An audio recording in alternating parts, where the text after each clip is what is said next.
my name is Rahul Singh. I initially started working in the Energy and Resources Institute. It's one of the best think tanks recognized by University of Pennsylvania. I, of course, was more technically inclined towards the research aspect. I started as a research assistant. I moved on to a research associate. That's a role that's typically given to a PhD in a think tank. I decided that maybe it's high time that I switched when I'd received my admit from IE Business School. So I ended up doing two masters. One was my MBA, and the second one was the master's in big data and analytics. First option is that you apply for some kind of a master's degree, say master's in business analytics, master's in finance, and other things, and we will discuss about it. You will have an easier admission rate on that front. If you straight away wanted to jump into an MBA, which requires that you have some kind of an experience, depending on the school that you are applying to, they would be looking forward to having some kind of a practical experience that you've had at your work. Okay, so that plays a very important role. So I would say that if your end game happens to be an MBA, then in that case, most probably you will be looking at 1 or 2 or 3 years of work experience before you make that little jump. Okay, so two important decisions: whether you want to jump into a career, a master's straight away, or you would like to sort of have some kind of a work experience and then build up on it. And both are equally good. Both work in your favor as much as you would be. I know that at that particular juncture, everyone is a bit confused, right? You want a little bit of surety. But trust me, either which ways, it's a great option. Hey, did I interrupt your video? Okay, wait. I'll quickly let you get back to it.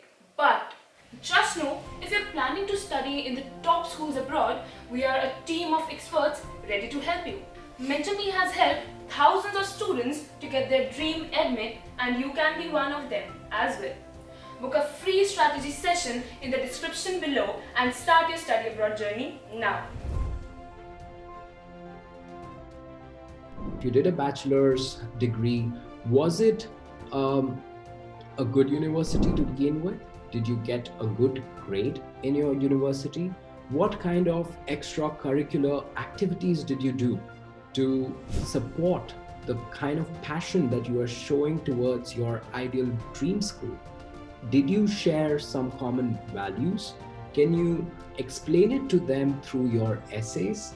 And not just that, if you have any work experience, then you have to link a story element, that you have to reflect on what all things have you done and why did you do them, and sort of interweave a story around it.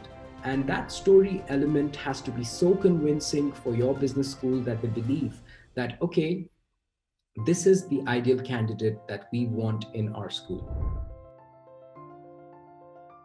You can study, sleep, or network.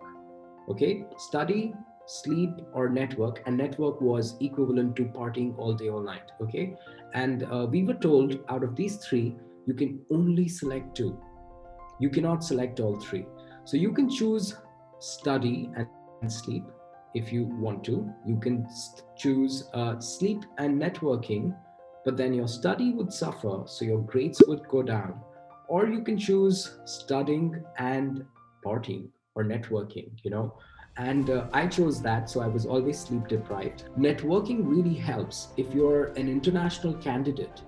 Don't undermine it. Studying is equally important, because if you want to apply for a consultancy company, they will definitely look at your grades. Okay, until and unless, of course, you prove to them that why is it that you are different from the crowd. Okay,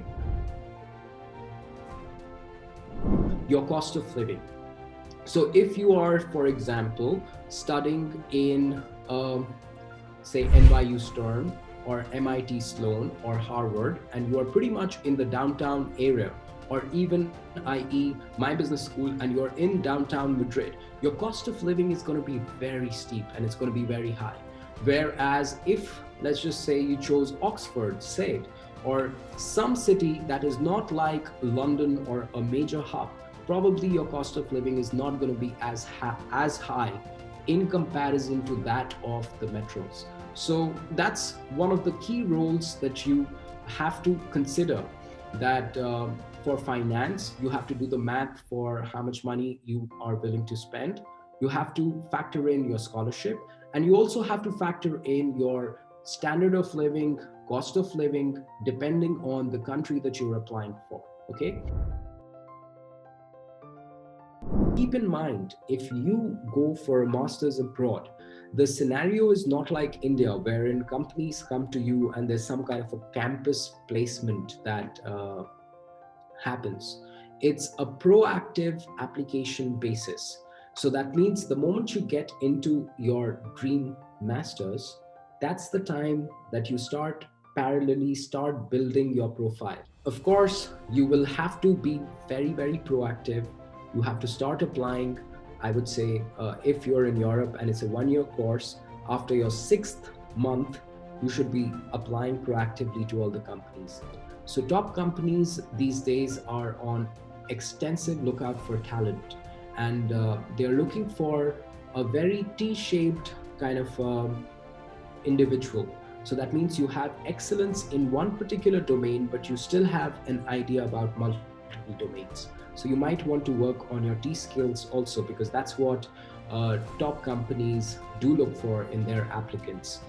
If you like this video and would like more information about anything related to studying abroad, you can follow us on Instagram, LinkedIn and YouTube. All of their information is available on the description below.